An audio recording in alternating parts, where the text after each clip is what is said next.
शासनाच्या विविध योजनांतून मंजूर झालेल्या विकास कामांना गेल्या अनेक वर्षांपासून अत्यल्प निधी मिळत असल्याने शिरोळ तालुक्यातील विकास प्रक्रियेला मोठा अडथळा निर्माण झाला.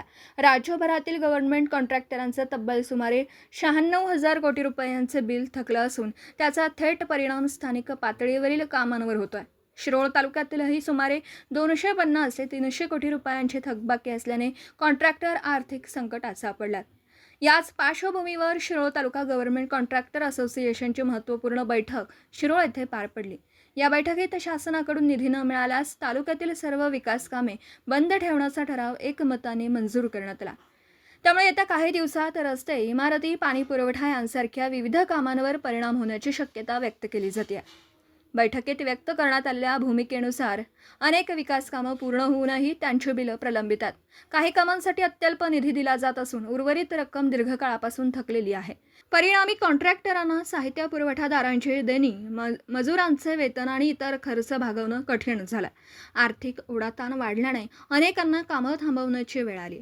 वारंवार शासनाकडे पाठपुरावा करूनही निधी मिळत नसल्याने कॉन्ट्रॅक्टरांमध्ये तीव्र नाराजी व्यक्त होतीये. या परिस्थितीचा निषेध म्हणून गुरुवार दिनांक 9 एप्रिल 2026 रोजी तहसीलदार, जिल्हाधिकारी तसेच बांधकाम विभागाच्या अधिकाऱ्यांना निवेदन देण्याचा निर्णय बैठकीत घेण्यात आला. या निवेदनाद्वारे थकीत निधी तात्काळ देण्याची मागणी करण्यात येणार असून निधी उपलब्ध होईपर्यंत सर्व विकास कामं बंद ठेवण्याचा इशाराही देण्यात येणार आहे.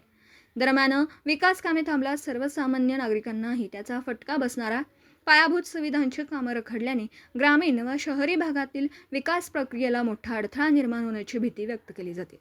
या बैठकीत असोसिएशनचे अध्यक्ष संजय पाटील यांच्यासह मिलिंद साखरपे, लक्ष्मण भोसले, उदय संकपाळ, राजू रावण, सुनील माने, योगेश पाटुकले, राहुल मिस्त्री, सतीश हेंगन्ना, शहाजान तहसीलदार, प्रकाश बन्ने, शकील गैबान, अनिल पाटील, कुकरेजा, अजित पाटील यांच्यासह तालुक्यातील मोठ्या संख्येने गव्हर्नमेंट कॉन्ट्रॅक्टर उपस्थित होते. एकूणच निधी अभावी शिरोळ तालुक्यातील विकास कामांवर संकटाचं सावट आलं असून शासनाने तातडीने उपाययोजना न केल्यास ही परिस्थिती आणखी गंभीर होण्याची शक्यता वर्तवली जाते. मराठी एस न्यूजसाठी शिरोळहून दिलीप कोळी.